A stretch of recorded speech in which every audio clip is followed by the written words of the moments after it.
24 5 আগস্টের আগে নিয়মিত স্লোগান দিয়েছেন একটা শিবির ধর ধৈরা ধৈরা জবাই কর কিংবা শিবিরের চামড়া তুলে নিব আমরা। গেস্ট রুমে বিভিন্ন শিক্ষার্থীকে শাসিয়েছেন শিবির বলে, ক্ষেত্র বিশেষে পিটিয়েছেন। ছাত্রলীগকে সেরা ও সর্ববৃহৎ সংগঠন আর নিজেকে মাননীয় প্রধানমন্ত্রী শেখ হাসিনা, বঙ্গবন্ধু মহান, মুক্তিযুদ্ধ, আওয়ামী লীগের ভ্যানগার্ড দাবি করা ছাত্রলীগের সেই নেতা বা কর্মী পট পরিবর্তনের পর এখন ছাত্র শিবির নেতা দিনভর ছাত্রলীগকে গোষ্ঠী বলে বক্তব্য রাখছেন। হাসিনাকে বলছেন ফ্যাসিস্ট, বঙ্গবন্ধু নাকি ভারতের এজেন্ট আর মুক্তিযুদ্ধ হলো ভারতের এজেন্ডা। শিবির সমর্থিত ঐক্যবদ্ধ শিক্ষার্থী জোট থেকে নির্বাচন করে ডাকসুর কার্যনির্বাহী সদস্য হয়েছেন রায়হান উদ্দিন। 2020 সালের 3রা মার্চ সামাজিক যোগাযোগ মাধ্যম ফেসবুকে তিনি পোস্ট করেছিলেন, জামায়াত শিবিরের আস্তানা জ্বালিয়ে দাও, পুড়িয়ে দাও, শিবিরের চামড়া তুলে নেব আমরা। তার সে পোস্টে লাভ রিয়াকশন দেন ডাকসুর বর্তমান ভিপি, শিবির নেতা সাদিক কায়েম এবং একই প্যানেল থেকে নির্বাচিত মুক্তিযুদ্ধ ও গণতান্ত্রিক আন্দোলন বিষয়ক সম্পাদক ফাতিমা তাসনিম জুমা। 2020 সালে শেখ হাসিনার কারাবরণ দিবস উপলক্ষে 16 জুলাইতেও পোস্ট দিয়েছিলেন রায়হান। শিরোনাম ছিল বঙ্গবন্ধু কন্যার কারাবরণ দিবস। একই বছরের 26 জুলাই হাসিনা পুত্র সজীব ওয়াজেদ জয়ের জন্মদিনেও পোস্ট দেন।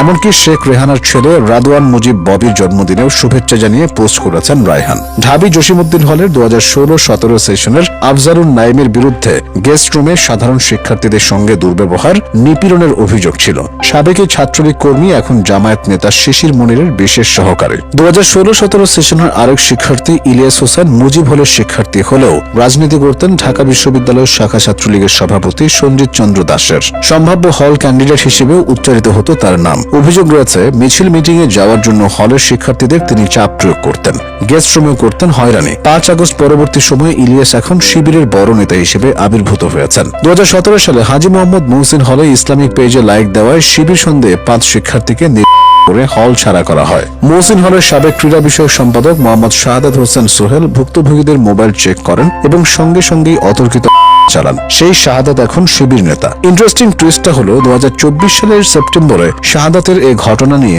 একজন ফেসবুকে পোস্ট দিলে সেই পোস্টকারীর সঙ্গে যোগাযোগ করেন সাদিক কায়েম। বলেন শাহাদাত ভালো মানুষ, তাকে যেন এসবের সঙ্গে না জড়ানো হয়। সাদিক কায়েম নিজেই ছাত্রলীগের কর্মী ছিলেন। ছাত্রলীগের হয়ে তার ফেসবুক পোস্টের পাশাপাশি মিছিল ও স্লোগানের ভিডিও পাওয়া যায় সোশ্যাল মিডিয়ায়। 2024 সালের ফেব্রুয়ারিতে 71 হল ছাত্রলীগের উপদপ্তর সম্পাদক হাসান সাইদি আরো কয়েকজন ছাত্রলীগ নেতা সহ 2 জন ব্যবসায়ীকে অপহরণ করে এনে 3 দিন ধরে মহসিন হলে আটকে রাখেন। এ ঘটনায় সাইদি গ্রেফতার হন, বহিষ্কৃত হন ছাত্রলীগ থেকে। 24 জুলাই ছাত্রলীগের আহত হওয়া শিক্ষার্থীরা ঢাকা মেডিকেলে চিকিৎসা নিতে গেলে সাইদি সেখানে গিয়েও আহতদের উপর করে। ঘটনার প্রমাণও রয়েছে টিভি চ্যানেলগুলোর ভিডিও ফুটেজে। এরপর ঘটে এক তুঘলকি কাণ্ড।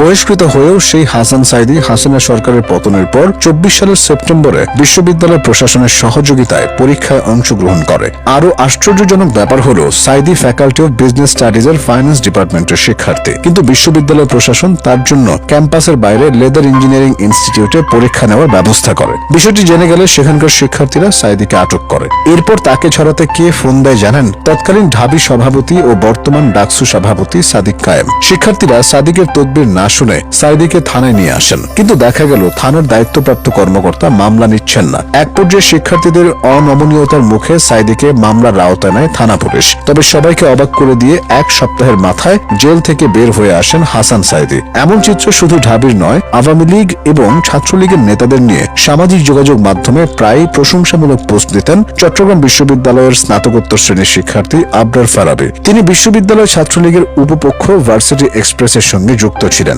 চট্টগ্রাম নগর আওয়ামী লীগের সাধারণ সম্পাদক এবং সাবেক সিটি মেয়র আজম নাসির উদ্দিনের সঙ্গে ছবি তুলে ফেসবুকে পোস্ট করতেন। জামায়াত শিবিরের সমালোচনাও করতেন এসব পোস্টে। তবে 5 আগস্টের পর ফারাবি এখন রয়েছেন শিবিরের নেতৃত্বে। বর্তমানে তিনি চট্টগ্রাম বিশ্ববিদ্যালয়ের সোহরাওয়ার্দী হলের সভাপতি। ছাত্র শিবিরের এমন দ্বিচারিতা নিয়ে নানা অভিযোগ আছে। অনেকে বলছেন জামায়াত শিবিরের অস্তিত্বকে যখন হাসিনা সরকার সম্পূর্ণ কোণঠাসা করে ফেলেছিল, তখন এরা সবাই ছিলেন ছাত্রলীগের ঘোষিত নেতাকর্মী। নিজেদের পরিচয় প্রকাশ করার সাহসটাই ছিল না তাদের। জামায়াত শিবিরের নাম তো নেয়নি, উল্টো স্লোগান দিয়েছে, নৌকার হয়ে শিক্ষার্থীদের করেছে।